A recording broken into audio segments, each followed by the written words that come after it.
오늘 말씀의 제목은 세상이 감동한 이름, 이렇게 한번 정해보았습니다. 우리 찬양대가 이미 결론을 다 말씀하셨어요. 그 위대하신 이름, 그 이름이 세상이 감동한 이름입니다.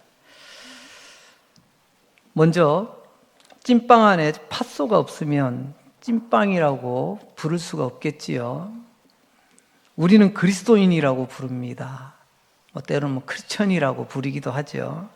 우리 안에 그리스도가 없다면 그리스도인이라고 볼 수가 없겠지요. 오늘 26절 말씀을 보면 그리스도인이라는 말이 나옵니다. 이 그리스도인이라는 말이 영어권에서 전파되면 크리스천이라고 부르기도 합니다. 여러분은 크리스천, 즉 그리스도인이십니까? 이 말은 굉장히 깊고 심오한 말입니다. 단순히 교회 오셨냐를 묻는 게 아닙니다. 교회 나오신 분들, 다른 말로 교인이라고도 할 수 있겠지요. 하지만 오늘은 교인이 아니라 그리스도인, 여기에 초점이 맞춰져 있습니다. 구약 성경에 보면 이스라엘이 영적으로 타락하여 하나님께 매를 맞습니다. 말을 안 듣거든요. 조심해라, 주의해라, 경고. 도무지 말을 안 들어요. 이런 말로서 안 되면 이런 매가 상책이더라고요. 바벨론이라는 나라를 회초리로 들어 이스라엘의 종아리를 치십니다. 나라는 폭삭망하고 많은 사람이 죽고 그 가운데 일부는 또 포로로 잡혀가기도 합니다. 그런데 우리 하나님께서 자비하셔서 이런 주의 백성들, 아니 그것도 주의 백성이라고, 나같이 벌레 같은 인간도 주의 자녀라고 우리 하나님 구원하시기로 마음을 먹으십니다. 그런데 하나님께서 주의 백성을 구원하실 때는 항상 하나님께서 그들을 건져내어 구원할 사람을 필요로 하십니다. 여러분, 하나님은 하나님의 일을 하시는데 하나님께서는 하나님의 사람을 통해서 그 일을 행해 나가신다는 거죠. 그러면 하나님께서 그 사람을 쓰시는지 어떻게 알 수 있죠? 그래서 하나님께서는 사람들 앞에 공식적으로 임명식을 가집니다. 성경시대에 하나님께서 저 사람을 하나님께서 쓰시겠다, 그 공식적인 임명 절차로 머리에 기름을 부어 하나님께서 그를 많은 사람들 앞에서 하나님의 권위를 얹어주십니다. 요즘 우리 머리에 참기름 붓거나 들기름 붓거나 아니면 식용유 부으면 다들 이상하다고 할 겁니다. 저 제정신 아니라고. 그런 관점에서 보지 마시고 성경에서 이 기름을 붓는다, 이 감람유, 올리브유를 붓는다라고 하는 것은 하나님께서 하나님의 일을 위하여 세우신 사람을 사람들 앞에서 공식적으로 인정하는 공식 절차라고 여겨주시면 좋겠습니다. 어쨌거나 하나님께서는 머리에 기름을 부어 세운 사람을 통하여 하나님께서 건지실 자를, 구원하실 자를 구원해내십니다. 그래서 그 사람을 메시아라고 불렀어요. 그러니까 그 메시아라는 말이 히브리어인데요, 기름 부음을 받은 자라는 뜻을 가지고 있죠. 그런데 원래 그 의미는 이 사람을 통해서 하나님께서 사람을 건져내고 구원하시겠다. 그래서 나중에는 구원자라는 의미로 굳어지게 됩니다. 이 구원의 계시가 점점 발전하게 됩니다. 메시아라는 말이 이스라엘 백성을 구원하는, 즉 바벨론에서 건져오는 그 범위를 넘어 이제는 온 인류를 죄에서 건져내기 위하여 하나님이 보내신 구원자라는 의미로 확장됩니다. 시간이 흘러 하나님께서 보내신 메시아라는 이 이름이 바로 하나님께서 머리에 기름 부어 공식적으로 메시아, 기름 부은 자로 세워주신 분이 이 땅에 오십니다. 그 메시아의 이름이 바로 예수십니다. 하나님의 아들이신 그분이 이 땅에 오셔서 하나님께서 우리를 건져내시려고, 구원하시려고, 그래서 이렇게 정리가 됩니다. 여러분, 예수 그리스도라고 부르는 것은 신약적 표현이에요. 이것을 구약식으로 바꾸면요, 예수 메시아라는 말입니다. 즉 예수는 메시아, 예수는 우리의 구원자라는 말이죠. 우리는 이런 이름을 부릅니다. 예수 그리스도. 여기서 예수라는 말은 사람 이름을 말합니다. 하나님께서 사람이 되어 이 땅에 오셨잖아요. 그래서 이름을 가지시는 겁니다. 예수라는 이름을요. 근데 그 예수라는 이름을 가지신 분이 이 땅에서 어떻게 하신다고요? 하나님께서 맡기신 사명, 자기 백성을 구원하시는 일, 그래서 구원하시는 그 역할을 위해서 주시는 명칭이 그리스도라는 명칭을 붙이게 되는 것입니다. 이 세상의 죄인을 구원할 사명으로 이 땅에 오셨음을 나타내기 위해서 예수, 그분은 그리스도시다, 줄여서는 예수 그리스도라고 표현하는 거죠. 사도행전 11장 26절을 봅니다. 오늘 본문이죠. 만남에 안디옥에 데리고 와서 둘이 교회에 1년간 모여 있어 큰 무리를 가르쳤고 제자들이 안디옥에서 비로소 그리스도인이라 일컬음을 받게 되었더라.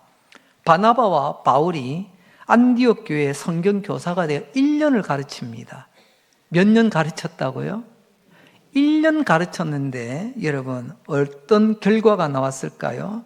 비로소, 이 비로소로 말하면 드디어 인류 역사상 처음으로 그리스도인이라는 호칭, 이 호칭을 받게 됐다는 것입니다.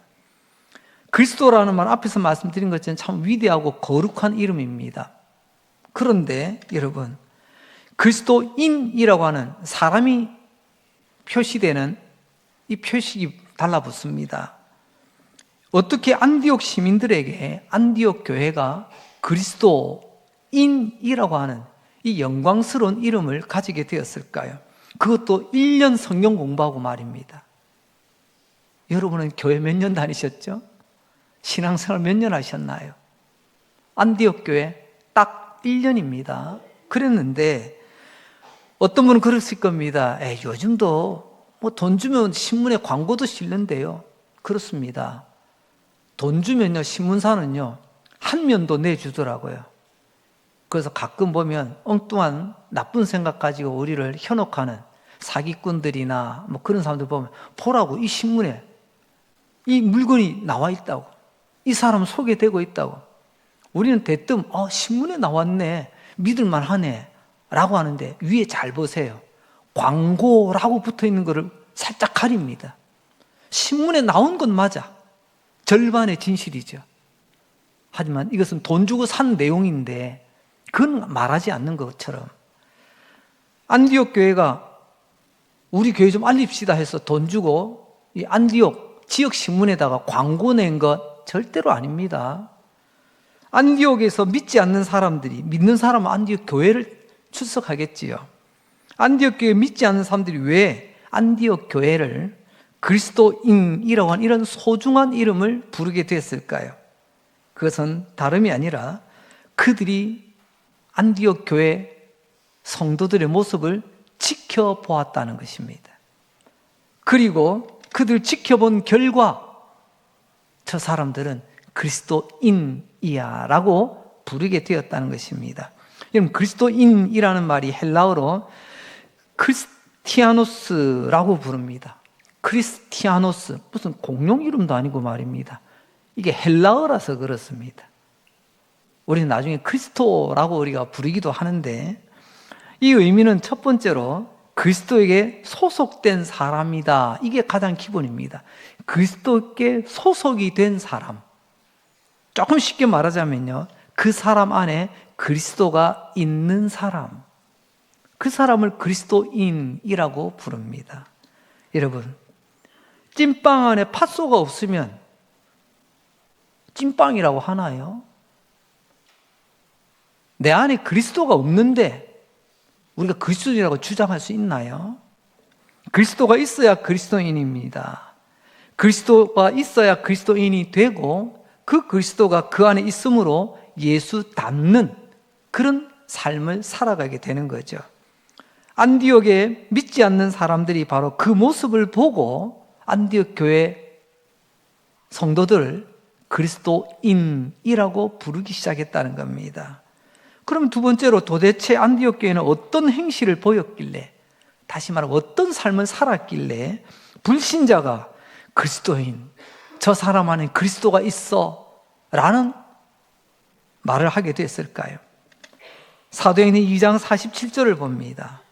또 하나님을 찬미하며, 하나님의 백성들이 하나님을 찬양, 좀 확대 해석하면 하나님을 예배했다는 거죠.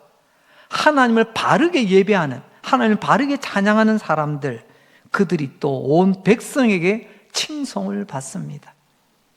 짧게는 하나님께 바른 예배 드리면 세상이 칭찬합니다. 예배는 드리는데 여러분, 형식적인 예배만 드리면요, 세상도 우습게 봅니다. 온 백성의 칭송을 받으니 세상은 그냥 막무가내로 교회를 향해서 돌멩이를 던지지 않습니다. 오늘 사도행전 2장 잠시 보세요. 온 동네 사람들이 칭찬했다잖아요.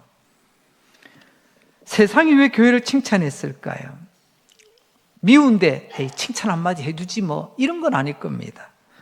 교회가 싫으면 교회를 왜 칭찬하겠습니까? 아, 맞다. 그 건축 양식이 뛰어나서 참 예뻐서. 제가 지난 주간에는 저 평창에 이 언덕 위에 예쁜 교회가 있는 곳을 잠시 다녀왔어요. 정말 예쁘게 평창 이 톨게이트 딱 나가자마자 그 바로 언덕 위에 교회가 있어요. 참 예쁘장하게, 참 예쁘게 세워진 교회였습니다. 이때 에베소 교회가 예쁜 교회라서 사람들이 참 그 교회 예쁘더라 이런 칭찬 아닙니다. 당시에는요, 오늘날 같은 교회 건물 없었습니다. 그야말로 오늘 우리로 치면요, 김 집사 집에서 이번 주 모이고 다음 주 이 집사 집에서 모이고 가정교회 형태였어요. 그러면 그때 그들에게는요, 재정이 풍부했을까요? 교인들 구성원 중에 70%, 80%가 당시에는 노예입니다. 노예. 그런데 어떻게 재정이 돌아갈까요? 그렇다고 뭐 시스템이 잘 돌아갑니까? 이번 주 목요일에는 우리 전도회, 노예 연합 모임으로 가게 됩니다. 이때 초대교회 에베소 교회가 전도회, 남전도회가 잘 되고 여전도회가 잘 되고 뭐 어떤 뭐 특별한 기구가 잘 되고, 여러분 초대교회는 그런 모습이 아닙니다. 그런데도 왜 세상은 교회를 칭찬했을까요? 성경 여기저기와 교회사를 참조해보면요, 결론은 딱 하나입니다. 그 결론은 뭐냐? 교회는 다르더라는 겁니다. 다르더라. 뭔가 다름이 있는 거예요. 이걸 우리는 차별성이라고 좀 전문적인 용어를 쓰기도 합니다. 그렇고 그런 집에는 한 번은 모르고 들어가도 다시는 안 찾아가지 않습니까? 교회가 그렇고 그러면요, 관심도 안 둡니다. 그런데 교회가 뭔가 달라요. 그 다름이 그들이 보기에는 나쁜 의미로 아니라 좋은 의미로 우리와 달랐기 때문에 교회를 향해서 칭찬을 했다는 것입니다. 여러분, 교회는 다릅니다. 세상 속에 있지만 세상과 같지 않아요. 그 말은 다시 말하면 교회는 세상의 삶의 방식과 다른 삶의 방식과 기준을 가지고 살아갑니다. 우리는 지금 못하기 때문에 욕을 먹고 있는 겁니다. 세상 사람들보다 다르긴 다른데 자기들보다 못하기 때문에 우리가 욕을 먹는다는 겁니다. 그러나 이때 안디옥 교회는요, 세상과 다른데 자기들보다 월등하다는 겁니다. 어떤 면에서 그렇게 그들을 놀라게 했을까요? 다른 세상이 감히 범접할 수 없는 그런 감동과 충격. 여러분, 감동이 있고 충격 먹었을 때 우리는 자연스럽게 칭찬도 이어지게 됩니다. 그게 뭘까요? 앞서 말씀드렸습니다. 그 교회에는 그리스도가 있더라. 그 사람을 만나보니 그리스도가 느껴지더라, 보여지더라는 겁니다. 안디옥 교회 몇 년 만에요?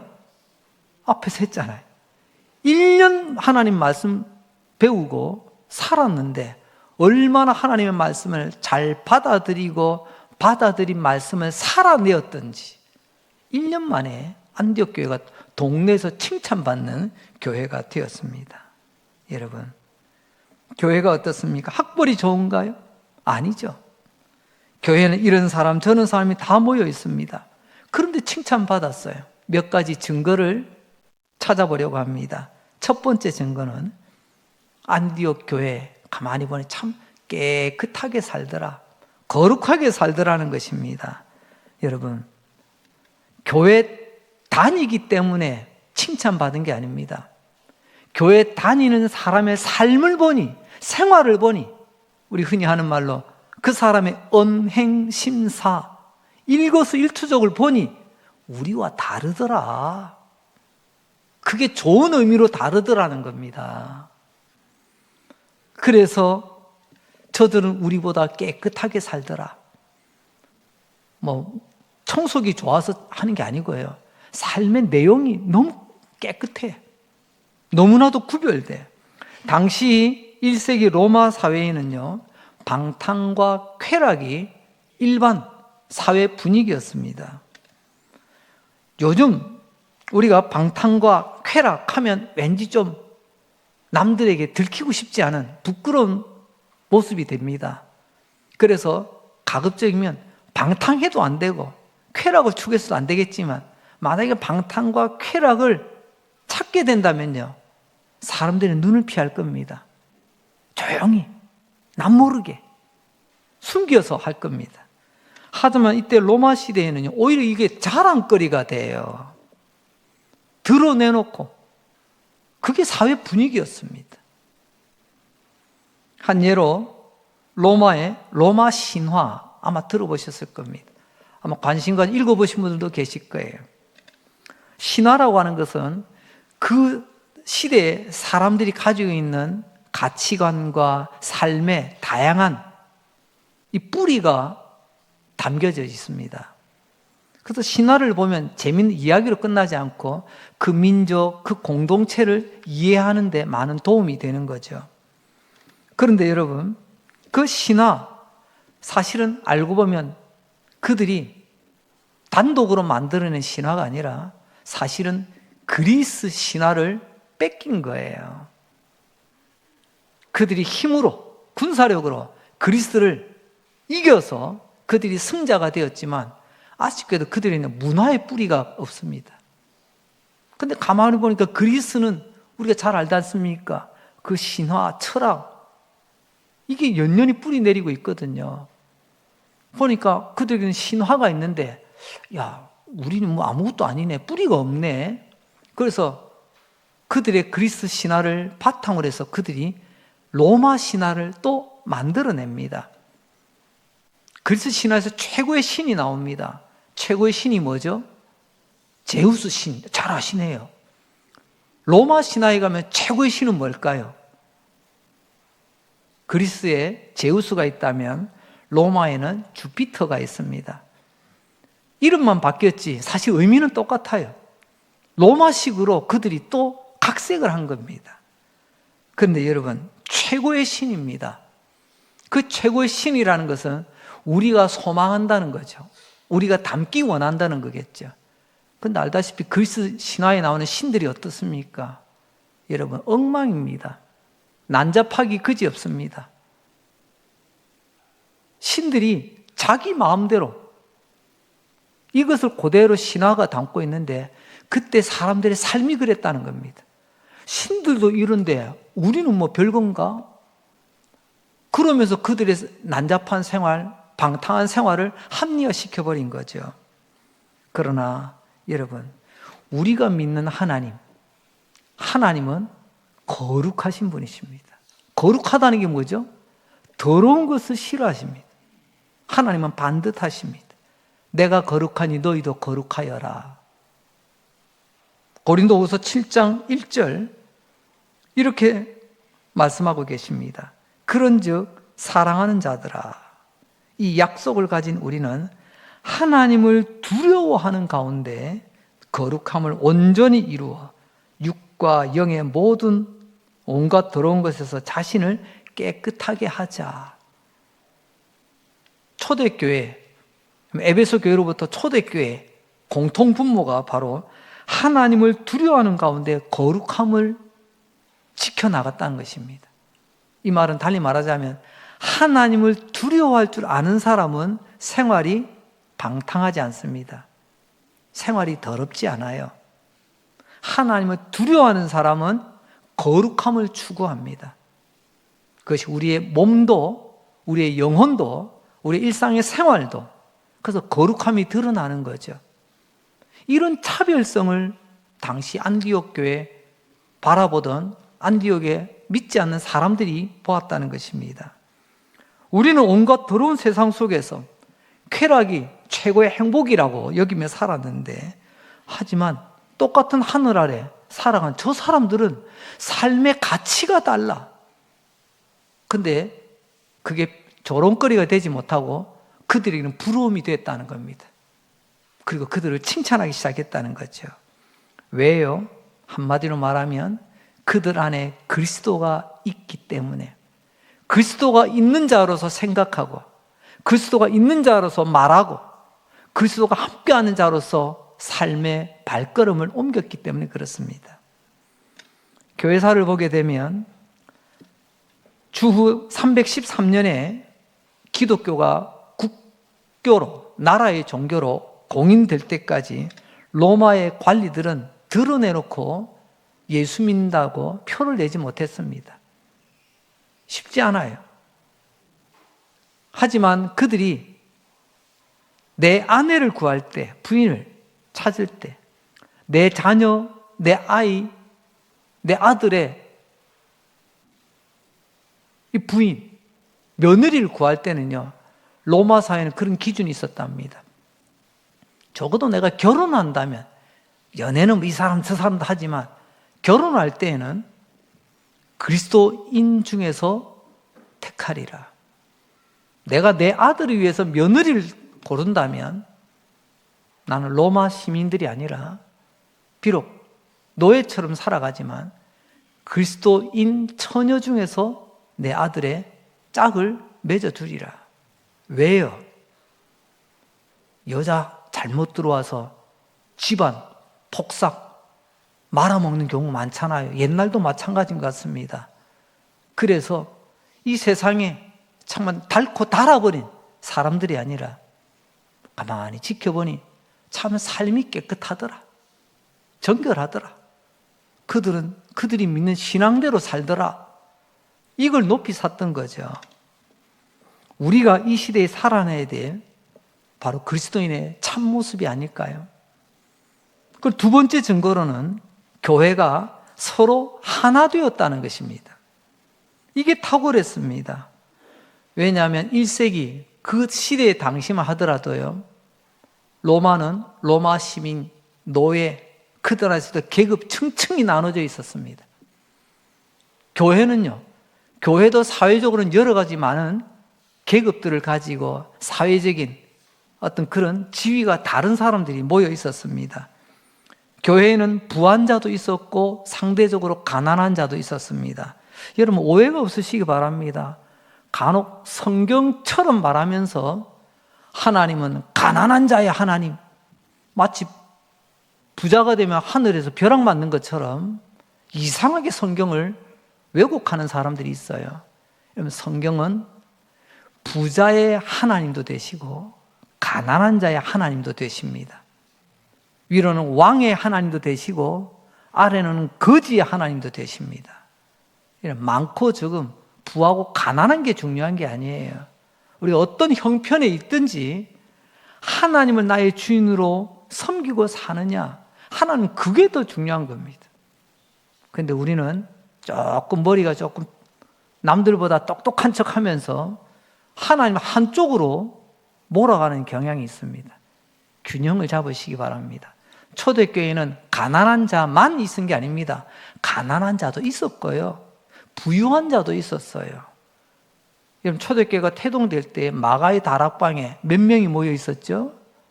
마지막까지 120명이 있었잖아요. 며칠 동안요? 적어도 한 7, 8일 정도 될 겁니다. 여러분 오늘 어느 집에 120명이 한 일주일 정도 머물 수 있는 그런 대저택 가진 분 계신가요? 여러분, 그게 다락방이 뭐 외갓집에 가면 외할머니 집에 있는 조그마한 그 다락방 그런 개념이 아닙니다. 이렇게 부유한 자도 있었고 때로는 빌어먹어야 되는 가난한 자도 있었고 이 다양한 사람들이 하나님을 믿었다는 거죠. 주인이 있으면 종도 있었습니다. 유대인이 있으면 이방인도 있었습니다. 남자가 있으면 여자도 있었습니다. 이렇게 다양한 신분, 다양한 계층이 초대교회 안에 있었다는 겁니다. 그런데 초대교회 안에서 그 다양함이 기름과 물처럼 둥둥둥 따로따로 끼리끼리 이렇게 되지 않았다는, 다 하나가 됐다는 겁니다. 고린도 교회가 이것 때문에 하나님께서 바울을 통해서 호되게 나무라시잖아요. 고린도 교회가 우리는 이 사람이 좋아, 나는 이 사람이 좋아, 서로 끼리끼리를 좋아했거든요. 이는 교회가 매맞을 징조입니다.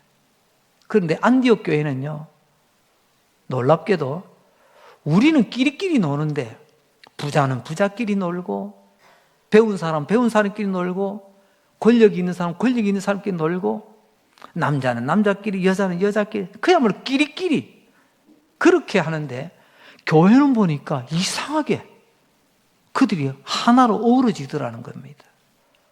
어떻게 저럴 수 있지? 우린 도저히 상상이 안 되는데 그게 꿈 같은 일이 현실 속에서 일어나고 있었던 겁니다. 갈라디아서 3장 28절입니다. 너희는 유대인이나 헬라인이나 정반대죠. 본토백이 유대인, 헬라인은 이방인이에요. 종이나 자유인이나 정반대죠. 남자나 여자나 정반대죠. 그런데요, 다 그리스도 예수 안에서 어떻다고요? 하나니라. 이걸 지켜냈다는 겁니다. 교회 안에서 끼리끼리가 없었다는 거예요. 우리 교회도 적잖은 역사를 가지고 달려가고 있습니다. 오늘 이 말씀 다시 한번 돌아봅시다. 여러분, 우리는 하나 되어 있습니까? 아니면 끼리끼리입니까? 나 이래봬도 우리 교회 본토백이야. 당신은 중간에 들어왔지? 혹시 그런 벽이 있지 않나요? 나 많이 배웠어. 당신 일자 무식이지? 혹시 그렇지 않나요? 아니면요, 나 이 정도, 나는 노후가 준비 다 돼 있어. 당신은 뭐 이런 걸로 또 끼리끼리 갈라지고 있지 않나요? 초대교회, 안디옥 교회가 칭찬받는 이유는 교회 안에 다른 벽이 없다는 거예요. 교회는 동창 모임이 아닙니다. 같은 학교 출신들이 모이는 곳이 아니에요. 교회는 향후회도 아닙니다. 같은 고향 사람들이 모이는 것도 아니에요. 교회는 그리스도 안에서 하나 되는 공동체입니다. 내가 이거 인정하지 않으면 죄송합니다. 교회 생활 어렵습니다. 그러나 이거 인정하면 교회 생활이 기쁘고 즐거울 겁니다. 1세기 로마가 통치하던 그 시대에는 사회적 신분 계급이 아주 뚜렷했습니다. 마치 우리가 미국 사회 흑인과 백인의 갈등 문제 심각하다고 우리는 알고 있습니다. 하지만 이보다 더 심하면 심했지 덜하지는 않아요. 식당에 가도 들어가는 출입구가 다르고 먹는 음식이 다르고 심지어는요, 입는 옷 색깔도 제한을 받았습니다. 우리도 과거에 좀 그런 게 있었잖아요. 왕이 쓰는 색깔이 있고 일반 평민이 쓰는 색깔, 이거 함부로 넣으면 큰일 납니다. 이때 당시도 마찬가지라는 겁니다. 끼리끼리 계급, 계층 확연했습니다. 그런데 희한하게 교회를 보니까 교회는 그런 거 안 따지더라는 거예요. 그리스도인들은 모여서 함께 모여 한 자리에 모여 함께 떡을 내며 함께 예배를 드립니다. 이게 교회라는 겁니다. 세상 기준으로 봤을 때는 있을 수 없는 일이 교회라는 공동체에서는 일어나고 있더라는 거예요. 그래서 그들은 감동을 먹고 충격을 받고 더 나아가서 교회를 칭찬하고 있더라는 것입니다. 여러분, 왜 그렇게 되었을까요? 결론은 똑같습니다. 그들 안에 가장 아름다운 이름, 거룩한 이름, 영광의 이름, 바로 그 그리스도, 그분이 그 안에 있었기 때문에 그렇습니다. 그분을 두려워하며 함께 했습니다. 세 번째 증거로는 그들 안에 소망이 충만했습니다. 우리 안에 그리스도가 있는 사람은 소망으로 충만합니다. 삶이 힘들고 어려워도 희망이 있습니다. 삶이 힘들고 어려운데 희망마저 없다면 여러분 더 이상 살 힘이 없겠지요. 밥은 하루 안 먹어도 살 수 있지만 희망이 없다면 우리는 한 시간도 버티지 못할 것입니다. 1세기 그때 사회, 온 세상이 살아갈 희망마저 보이지 않는 그런 힘들고 어려운 시절이었습니다. 한편으로는 방탕과 쾌락. 우리도 옛날에 그런 노래가 있더라고요. 전 국민가요 아십니까? 노세 노세 언제 놀자고요? 우리도 좀 그런 영향이 좀 있어요. 힘있고 젊을 때, 좀 있을 때, 나중에 힘 빠지기 전에 놀아보세. 로마 시대가 바로 그런 겁니다. 방탕과 쾌락, 그게 삶의 기준이 되었던 바로 그 가운데 왜 방탕과 쾌락으로 빠지냐? 여러분, 어떨 때는요, 주체할 수 없는 많은 것을 가진 그런 못난 부자도 있지만 사실은요, 삶의 희망을 잃어버린 사람이 그나마 기댈 수 있는 게 그것밖에 없기 때문에 그래서 방탕하고 쾌락하고 요즘 사회 문제가 되고 있는 여러분, 향전신성 의약 뭐죠? 그죠? 마약이라는 게 왜 사회 문제가 됐을까요? 마약이 돈 많은 갑부들만 쓰던가요? 아니에요. 삶에 힘들어 지치고 쩌들어 아무리 희망이 없는 사람이 그 잠시라도 현실을 잊어버리고 거기에 취하기 위해서 한두 번 손대다가 이제 헤어나오지 못하는, 그렇습니다. 오늘 삶의 희망을 잃어버린 사람은 그냥 막 가는 인생을 사는 거예요. 하지만 다른 사람 다 그런데 예수 믿는 사람, 안디옥 교회, 그리스도인들은 그렇지 않더라는 것입니다. 그들은 궁금했습니다. 도대체 당신들은 왜 그러냐고. 그러면서 질문을 던집니다. 베드로전서 3장 15절 말씀. 너희 마음에 그리스도를 주로 삼아 거룩하게 하고. 여러분, 그리스도를 주인으로 여기는 사람은 삶이 거룩해지는 거예요. 근데 그리스도를 알긴 알지만 마치 종부리듯 하는 사람은요, 삶이 거룩해지지 않습니다. 교회 다니면 다 거룩한 것 같죠? 아닙니다. 오늘 말씀을 보니까 그리스도를 주인으로 대우하며 섬기는 사람은 거룩하게 살지만 교회는 열심히 다녀도 하나님 마치 내 종부리듯이 그런 사람의 삶은 거룩할 수가 없는 거죠. 이어서 말합니다. 너희 속에 있는 소망에 관한 이유를 묻는 자에게, 지금 세상이 물어보잖아요. 아니, 다들 절망하며 다들 될 대로 되라 그렇게 포기하듯이 살아가는데 어떻게 당신들은 눈이 반짝반짝하고 삶의 소망을 가지고 그렇게 살아갈 수 있냐고 이렇게 질문하는 자에게 대답할 것을 항상 준비하되 온유와 두려움으로 하라. 세상이 우리에게 물어볼 때, 전 이 질문에서 제가 너무 부끄러웠어요. 안디옥 교회를 향해서, 그리고 또 초대교회를 향해서 당시 세상은 믿음의 사람들, 교회를 향해서 질문을 던졌습니다. 어떻게 당신 그렇게 살 수 있냐고. 혹시 여러분들 이런 질문 들어보셨습니까? 요즘같이 힘들고 어려운데 어떻게 당신처럼 그렇게 살 수 있냐고. 얼굴에 천사의 미소 잃지 않고, 삶이 이렇게 힘들고 어려운데도 원망하거나 불평하지 않고, 우리 주님 뭐라고 하셨어요? 항상 기뻐하고 쉬지 않고 기도하고 범사에 감사하며 살 수 있냐고. 이게 하나님의 뜻 아닙니까? 우리는 아무리 봐도 웃을 일이 없어. 나는 내 주먹을 믿지 내가 누구한테 기도를 해?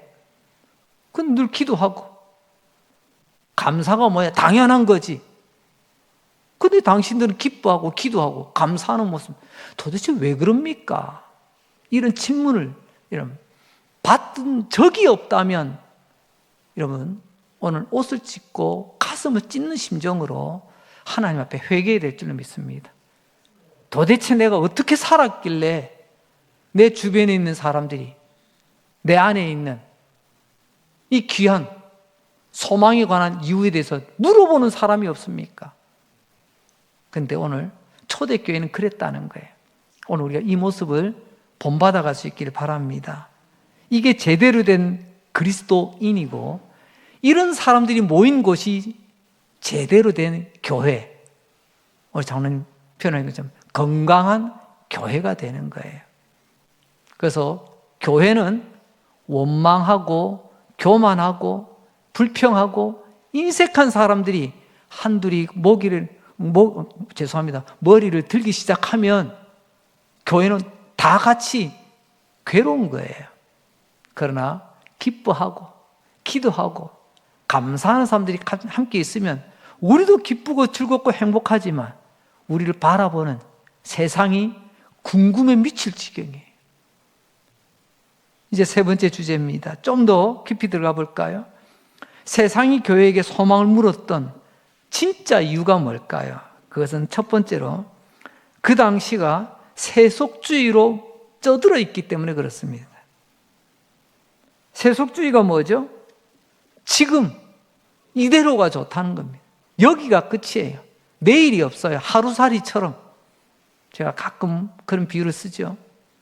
하루살이와 메뚜기. 잘 놀다가 저녁에 친구야 우리 내일 만나자. 하루살이가 이야기합니다. 내일이 뭔데? 그 메뚜기가 나중에는 개구리를 만났습니다. 친구야 잘 놀았다. 우리 이제 겨울잠 자고 내년에 만나자. 개구리가 그러니까 메뚜기가 이야기합니다. 내년이 뭔데? 똑같은 하늘 아래 살아가지만 내일을 알고 내년을 알고 우리는요 영원을 알잖아요. 영원을 아는 삶을 살아가는 사람, 그 삶이 오늘 하루에, 여러분 이 오늘 하루에 우리 삶을 포기할 수 있겠습니까? 교회의 당신들은 무슨 소망으로 살아갑니까? 거기에 대한 답, 우리 안에 그리스도가 있기 때문에 그렇습니다. 예수 그리스도, 그분이 나의 산 소망이요, 내가 살아야 될 이유가 됩니다. 이걸 품고 있는 사람은요 세상이 궁금해 미치려고 해요. 그런데 교회는 잘 다니는데 우리한테 물어보는 사람이 없어. 궁금한 게 하나도 없어. 이건 우리 안에서 그리스도가 보이지 않는다는 거예요. 디모데전서 4장 10절입니다. 우리 같이 한번 읽어볼까요? 시작. 우리 소망을 살아계신 하나님께 두미니. 할렐루야. 우리가 뭐예요? 그리스도인 아닙니까? 교회 아닙니까? 우리의 소망은 살아계신 하나님께 있다. 이게 진짜 그리스도인입니다. 이런 그리스도인은요 뉴스 듣고 화들짝 놀라지 않습니다. 이 사람 저 사람 이야기 듣고 팔랑귀 돼가지고 뭐 어쩔까 저쩔까 그렇게 하지 않습니다. 나의 소망은 살아계신 하나님께 두미니. 이 마음이 있는 사람은 에베소 교회, 안디옥 교회, 고린도 교회, 초대교회, 수많은 교회들이 공통점, 그리스도가 있는 교회, 그리스도가 있는 사람에게는 사람들이 궁금해하며 물어본다는 것입니다. 두 번째로 그들이 이렇게 질문하는 이유는 죽음이 일상화된 세상에서 살고 있었기 때문에 그렇습니다. 당시에는 전쟁, 약탈, 흑사병, 전염병, 이런 죽음이 일상화되어 있습니다. 그래도 요즘은 전쟁이 일어나도 서로가 또 지킬 건 지키면서 하려고 국제사회가 굉장히 압력을 가하지 않습니까? 옛날에 전쟁이 일어나면요, 그야말로 대책 없습니다. 그리고 전염병이 돕니다. 지금은 의학이 많이 발달해서 웬만하면 의학의 도움을 받아서 극복이 됩니다. 좀 치료라는 과정이 필요하겠지만, 그렇지만 그때는요, 이유도 모르고 픽픽 쓰러집니다. 우리도 과거에 그런 적이 있었어요. 전쟁 난리통에, 또 전염병에, 또 여러 가지 삶의 어려움들 때문에 그러다가 오죽했으면 아침에 딱 만나면 인사를 합니다. 뭐라고 인사하죠? 안녕하세요. 이게 무슨 인사죠? 지난밤에 별일 없었나요? 용케 잘 살아 계시네요. 이게 참 서글픈 인사법입니다. 안녕하세요. 이것보다 더 또 우리 힘들게 하는 인사말이 있죠. 식사는 하셨습니까? 얼마나 우리가 못 먹고 지냈으면 먹는 게 다 궁금해. 마찬가지입니다. 이때 당시에도 삶 속에 죽음이 늘 일상입니다. 당연하게 여겨졌어요. 스데반 집사님, 그런 가운데서 돌에 맞아 죽습니다. 그것도 도둑질하다가 잡힌 것도 아니고 복음 전하다가 돌에 맞아 죽는데, 돌 던진 사람 신났죠? 그런데 이 사람들이 얼음이 됩니다. 왜요? 분명히 돌에 맞아서는 아파서 죽겠다고 살려달라 아우성을 쳐야 될 텐데, 그래 좀 재미가 좀 날 텐데, 성경은 표현합니다. 돌에 맞아 죽어가던 스데반 집사님의 얼굴이 어떻다고요? 천사 같더라. 갑자기 돌에 맞아 죽어가는 스데반 집사님이 등에서 날개가 쫙 펼치더니만 천사가 되고, 그런 표현 아니잖아요.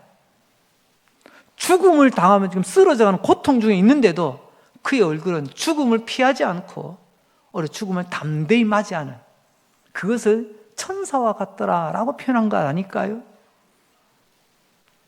세상은 죽는다 하면 난리 납니다. 끝인 줄 알아요. 그런데 우리의 신앙의 위대함은 어디 있죠? 우리는 안 죽는 사람 아닙니다. 우리도 죽어요. 근데 세상은 죽으면 끝이라고 하지만 우리는요, 죽어도 다시 사는 부활을 믿는 사람들입니다. 할렐루야. 그래서 우리는 죽음도 당당하게 받을 수 있는 거예요. 왜? 다시 살 거니까. 주님께서 다시 부활시켜 주신다고 약속하셨으니까. 예수님이 부활의 첫 열매가 되어 주셨고, 우리가 믿는 자는 그 부활을 우리에게 주시니까. 그래서 오늘도 우리가 예배 드릴 때 신앙 고백 뭐라고 했습니까? 죄를 사하여 주시는 것과 몸이 다시 사는 것을 믿는다고 고백하고 예배를 드리잖아요.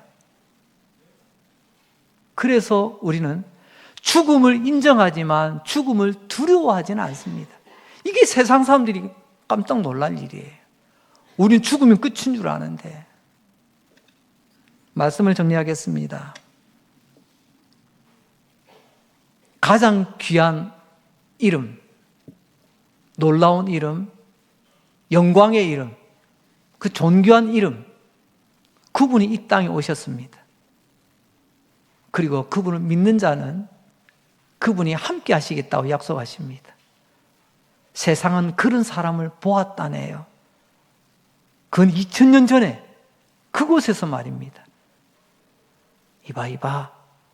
저 안디옥 교회 다니는 사람들 봐봐. 저 사람 안에 그리스도가 있어. 저 교회를 봐. 그리스도가 있더라니까. 알고 보니까 그 사람들은 생활이 오늘 하루로 끝나는 하루살이가 아니라 영원한 소망을 품고 살아가더라고. 그리고 죽음을 무서워서 피해 다니는 사람들이 아니라 죽음도 당당하게 받아들이는 사람들이더라고. 그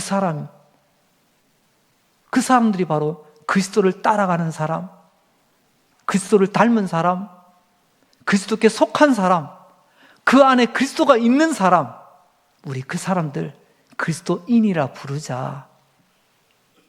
이 엄청난 이름을 우리가 받게 된 겁니다. 내가 장명한 거 아니에요.